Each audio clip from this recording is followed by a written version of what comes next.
Get out of my hospital. Right now. The voice belongs to Officer Dale Pruitt, and it fills the scrub corridor outside R7 at Hargrove Regional Medical Center. It is 11:14 on a Tuesday night. The fluorescent lights are the kind that never fully wake up. Every sound bounces off linoleum. The man Officer Pruitt is pointing at is standing completely still. He is wearing surgical scrubs. A headlamp is pushed up on his forehead. His hands are gloved. His mask is pulled down around his chin. He has not raised his voice. He has not moved. "Sir," the man says, "I'm in the middle of a procedure. You're in the middle of getting removed from a restricted area." Pruitt steps forward. He is 6'3", with a kind of posture that has never once questioned itself. He points at the door behind the man. "I've got a report of an unauthorized individual on this floor. You match the description. That's all I need." The patient on that table is open. The man's voice does not waver. It does not climb. It stays at the level of someone explaining a fact they expected to have to explain. "I am the attending neurosurgeon. If I do not return to that, or in the next 4 minutes, that patient will die." Pruitt looks at him for a long moment. He takes in the scrubs, the gloves, the ID badge clipped to the collar. He does not look at the badge. He looks at the man wearing it. "I need you to step away from the door and come with me." The surgeon's name is Dr. Marcus Elijah Whitfield, and he has no idea, not yet, that the man dying on the table behind him is the father of Mayor Leonard Forsyth, and that in the next 41 minutes, every person standing in this corridor is going to wish they had never been born. But this story doesn't start here. Rewind 11 hours. Marcus Whitfield, 51 years old, woke at 6:04 that morning, in the same way he had woken for the past 22 years. Before the alarm, in the dark, without confusion. He sat on the edge of the bed and pressed his feet against the cold floor, the way his grandmother had told him to do as a boy. She said it was the only way to make sure you were truly awake and not still inside a dream. He was a tall man, lean, with close-cropped silver at his temples that had arrived early and stayed. His wife, Renata, was already in the kitchen. She was a federal public defender with 21 years of practice in the 9th District, a woman who had argued before the U.S. Court of Appeals more times than she had fingers to count, and who still made coffee for 2 every morning like it was the most important thing she would do all day. Marcus had been the chief of neurosurgery at Hargrove Regional for 9 years. Before that, Johns Hopkins. Before that, Columbia. He trained at 2 of the 3 most competitive neurosurgical programs in the country, published 41 peer-reviewed papers, and held the kind of operating record that made other surgeons, when they thought no one was watching, quietly look up his case files.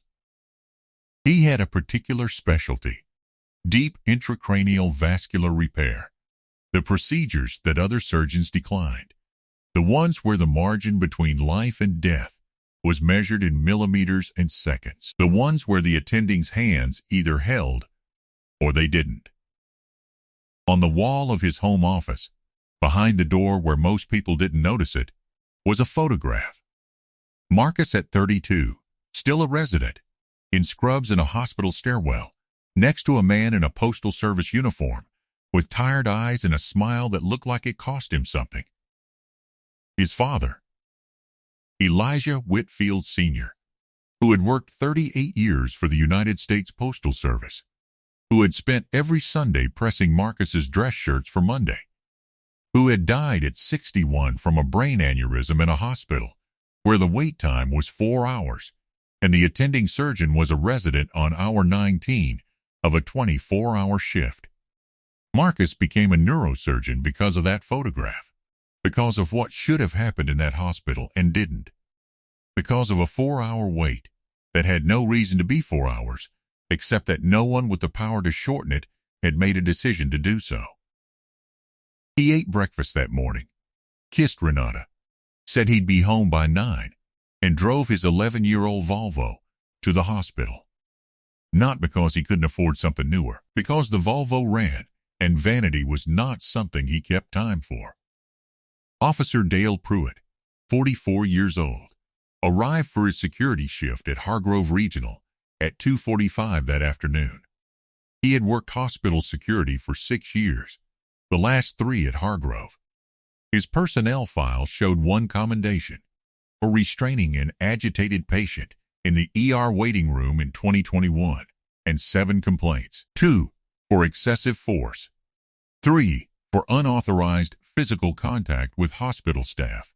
2 for targeting visiting staff of color with credential checks while passing white personnel without inquiry.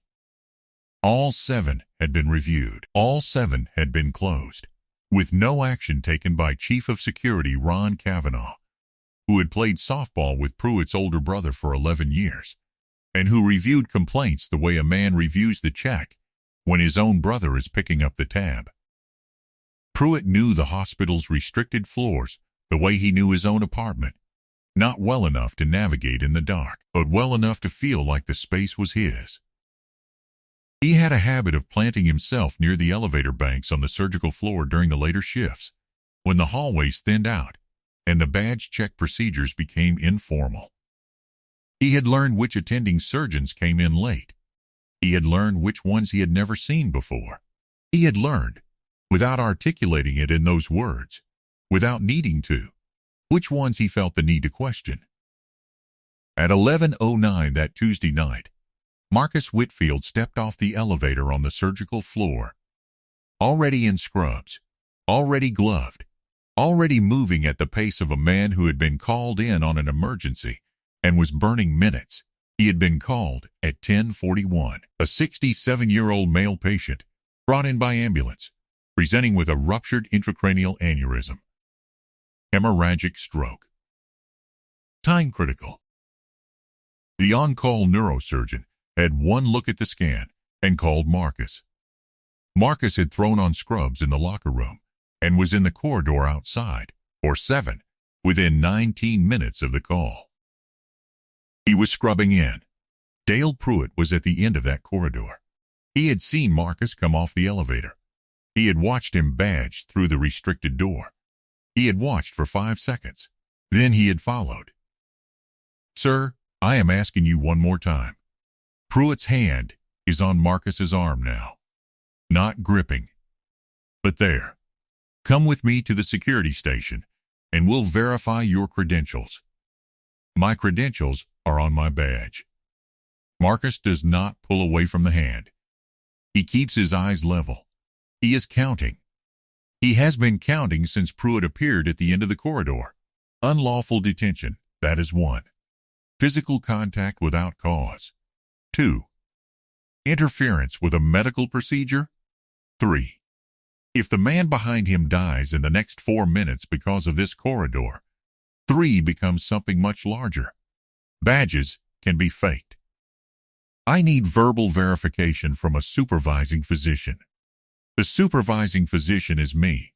Marcus's voice is the same, flat, precise, the voice of someone who has removed tumor from the posterior fossa of a 10-year-old girl without a tremor.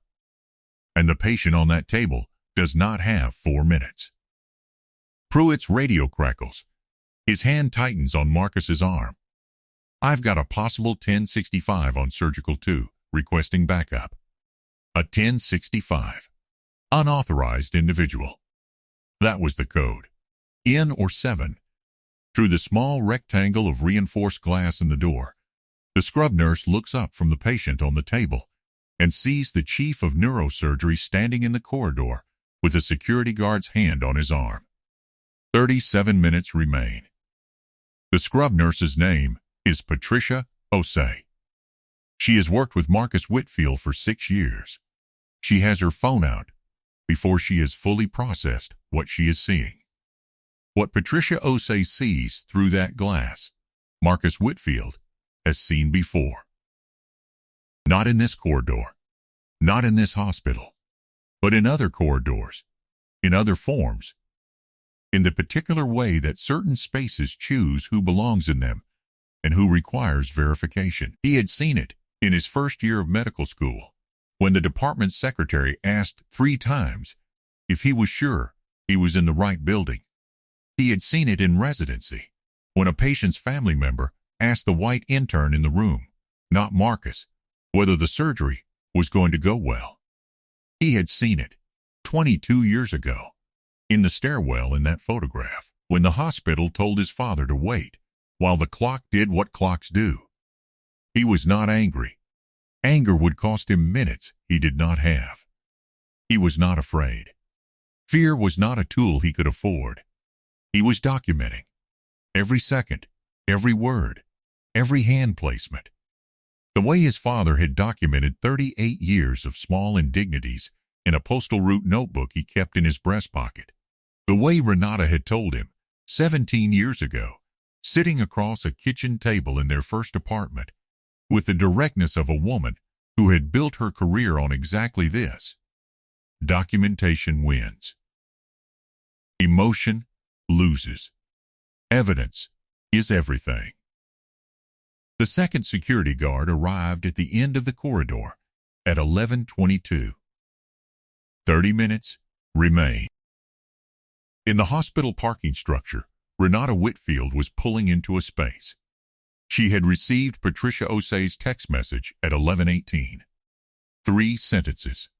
The third one had made her stop in the middle of changing lanes on the highway. She was not panicking. She had not panicked since 2006. What she did now was what she always did. She made 3 calls in 4 minutes. The first, to a colleague at the Dawes office. The second, to a contact at the city desk of the Tribune. The third, to a number she rarely used, a direct line to a man who had been waiting for exactly this kind of moment for a very long time. In the basement records office of Hargrove Regional, Dr. Jerome Banks, Assistant Director of Medical Compliance, had been working late.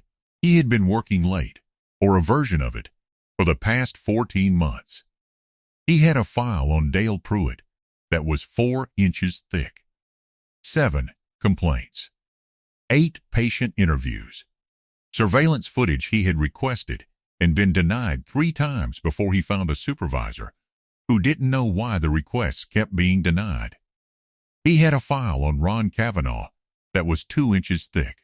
He had been waiting for a case the hospital's own attorney couldn't quietly resolve over a lunch that nobody wrote down.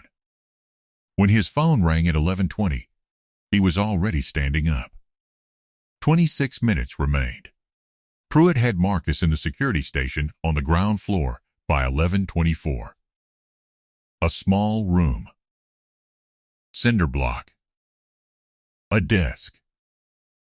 A computer. A camera in the corner, whose red recording light Pruitt had covered with a piece of electrical tape 3 weeks ago, in a moment that would cost him considerably more than he understood at the time. Name: Dr. Marcus Elijah Whitfield, Chief of Neurosurgery. My ID number is on the badge. My operating schedule is in the system. Marcus sat with his hands flat on the table, gloves still on. If you run my credentials right now, this takes 4 seconds. I'll do this in the order I do it.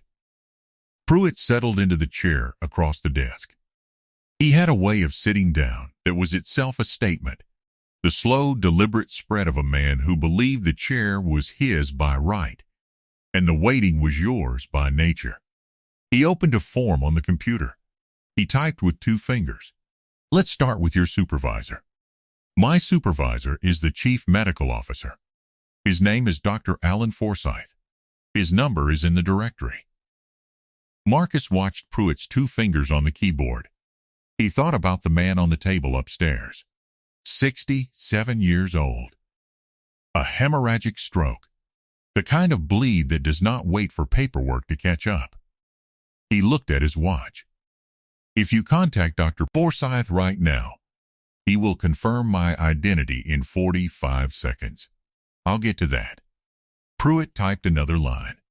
He glanced up. Your kind always has something to say, don't you? Marcus looked at him, then back at his hands on the table. 18 minutes.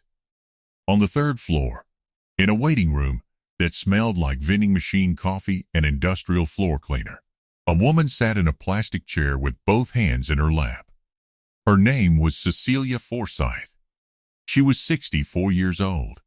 She had been in that chair since 9:30 in the evening, when the ambulance brought her husband, Gordon Forsyth, through the emergency entrance on a gurney.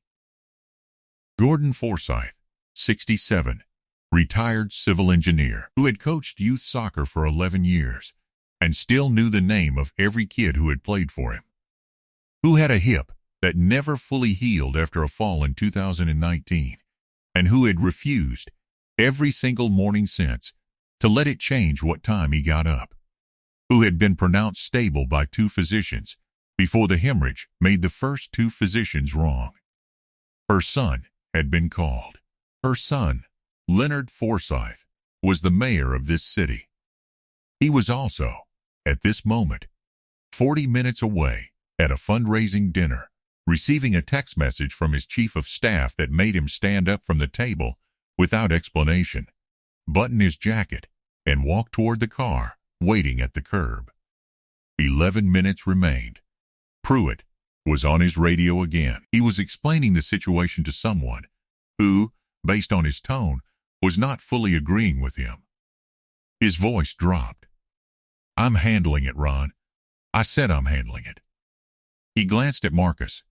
He set the radio down. "Your credentials came back," he said. Marcus said nothing. "Seems you are who you say you are." Pruitt's voice did not change. Not in apology. Not in urgency. In the register of a man recalibrating. Not reversing. "You can go back upstairs." 7 minutes ago, Marcus said. The window to close that bleed without permanent damage closed. Pruitt looked at him. "The patient," Marcus said, "has a ruptured intracranial aneurysm. I am the only attending with the case profile to manage it at this stage. 7 minutes ago is when I should have been back at that table." He stood. He placed both palms on the desk and leaned forward, not in anger, in proximity. "What is the patient's name?" Pruitt checked the radio log. He had received the patient information when the call came in. He glanced down. He read the name. Something crossed his face that was not quite recognition, but was adjacent to it. He said the name. Marcus straightened. He pulled down the mask from his chin and replaced it. He adjusted the headlamp on his forehead. He looked at Dale Pruitt for a long moment, not with contempt, not with satisfaction, with the expression of a man filing something away that will be needed later. "Call upstairs," Marcus said. "Tell them I'm coming." He walked out of the room. The color drained from his face. That is what Jerome Banks would write in his report.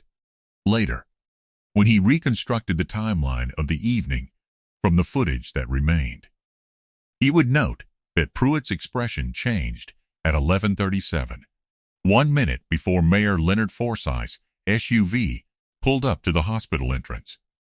He would note that Pruitt made no calls in that minute, that he sat in the security station with the form still open on the computer, and the 2-finger typing stopped. Marcus Whitfield was back in or 7 at 11:38. The procedure took 3 hours and 14 minutes.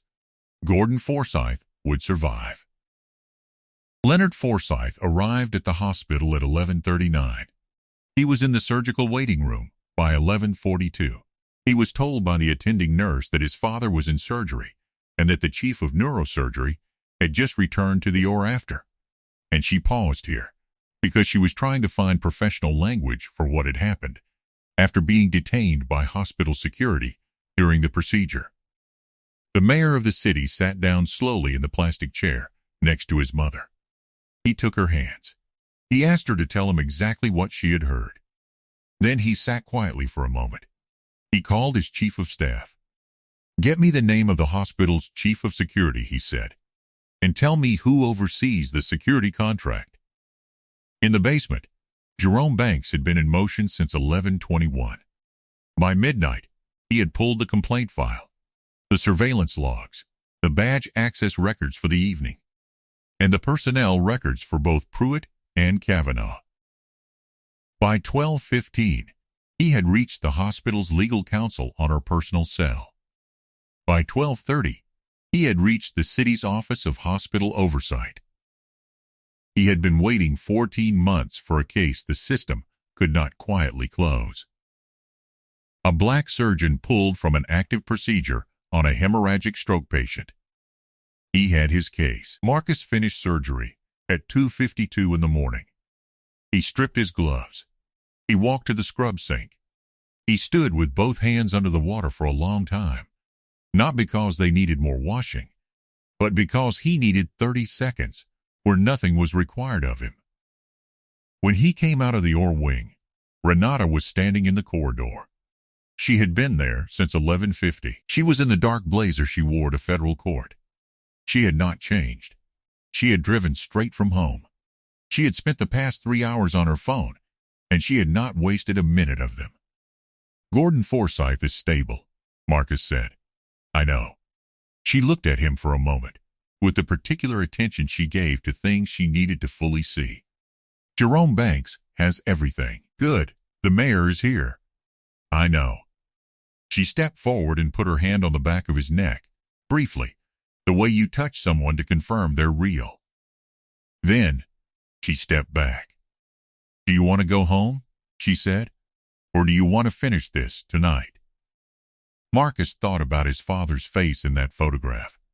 The tired eyes, the postal uniform, the proud smile that had cost him something. "Let's finish it," he said. Leonard Forsythe met Marcus Whitfield in the surgical waiting room at 3:05 in the morning. The mayor was still in his fundraiser clothes. His mother was asleep in the chair next to him. He stood when Marcus came in, and he extended his hand, and he held it for a moment before he let go. "My father is alive because of you," he said. "Your father is alive," Marcus said, "because the team in that or did not stop working." The mayor nodded slowly. Then he sat down, and Marcus sat across from him. And for the next 40 minutes, Marcus Whitfield told the mayor of this city, in the measured, precise, documented language of a man who had been counting from the beginning, exactly what had happened in the corridor outside or 7. He described each moment. He named each violation. He described the hand on his arm, the radio call, the 2-finger typing, the 7 minutes in the security station while a 67-year-old man bled into his own brain. He described the comment, "Your kind always has something to say," and he said it plainly, without editorializing. The way his wife had taught him evidence is presented, bare, specific, and sourced. The mayor listened without speaking. When Marcus finished, he sat back. "I want to be clear about something," he said. "I'm not sharing this for sympathy. I'm sharing it because most people in my position tonight do not survive the corridor. Because a black man in scrubs in a hospital hallway is not, to Dale Pruitt, a surgeon. He is a problem to be managed, and the system at this hospital built Dale Pruitt and protected him for 6 years, and would have protected him for 6 more if your father had not been on that table." He paused. "The next person Pruitt stops in that corridor will not be the chief of neurosurgery. If I have to announce my title to be treated with dignity, then the system is already broken. And broken systems do not repair themselves. They have to be made to." The mayor looked at him for a long time after that. "Tell me what you need," he said. The morning came. By 8 a.m., Jerome Banks had submitted his full compliance report to the hospital board and to the city's Office of Hospital Oversight. By 9 a.m., the report had reached the State Department of Health's Division of Facility Safety. By 10:30, Ron Kavanaugh had been placed on administrative leave, pending a formal review of his handling of 7 complaints over 6 years. Dale Pruitt's security credentials were suspended at 11 a.m. His access badge was deactivated. His locker was sealed. He was asked to wait in the HR office on the 4th floor, and the wait took considerably longer than the waits he had given other people. The Tribune ran the story that afternoon. Not because Renata Whitfield had made that call to the city desk, though she had, because 3 nurses on the surgical floor that night had filmed or witnessed what happened in the corridor and had made their own calls to their own people. The story spread the way true stories about true things spread, not pushed, but pulled, by everyone who recognized it as something they had seen before and needed name. By the time Dale Pruitt walked out of the HR office at 1:30 in the afternoon, his face in the footage from Patricia Osei's phone had been shared 46,000 times. By 6 p.m., it was 180,000. By the following morning, it was more. A formal investigation was announced. The city's Office of Civil Rights opened an inquiry into the hospital's security contractor and its complaint adjudication process. The state licensing board opened a review of all hospital security certifications citywide. Gordon Forsyth was moved from the ACU to a private room on the 4th floor. He was sitting up. He was asking about his soccer teams. He had no memory of the night before. 6 months passed. Dale Pruitt was terminated from his position at Hargrove Regional. He was subsequently charged with interfering with a medical procedure, unlawful restraint, and civil rights violation under state statute. He accepted a plea agreement. He served no prison time, but he was barred from employment in any licensed healthcare security role in the state for 15 years. He owed $47,000 in civil penalties. He paid in installments. Ron Kavanaugh resigned his position as chief of security in the 3rd week of the investigation. His tenure was reviewed in full. The 7 complaint files that had been closed without action were reopened. 3 of them contained evidence that documentation had been altered before filing. Those 3 files were referred to the State Attorney General's office.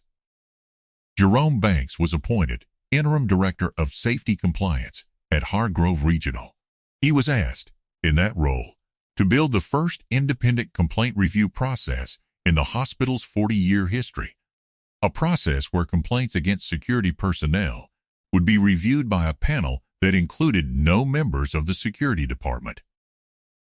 He accepted. He kept the 4-inch file in a drawer in his new office.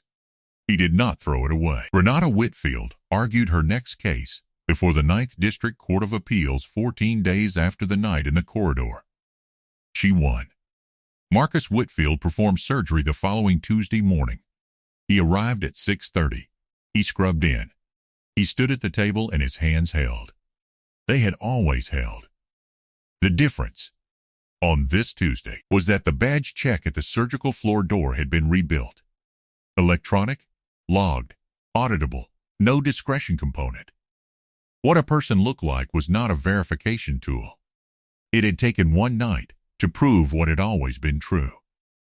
That it took one night and the right patient on the right table was not something Marcus allowed himself to spend time on. He had more cases waiting. On the dresser in his home office, next to the hidden photograph, was a new item, a folded piece of newspaper, the front page of the Tribune from the day after. He had not framed it. Renata had found it on the kitchen counter and left it where it was, understanding that he would know what to do with it when he was ready. He was not ready yet.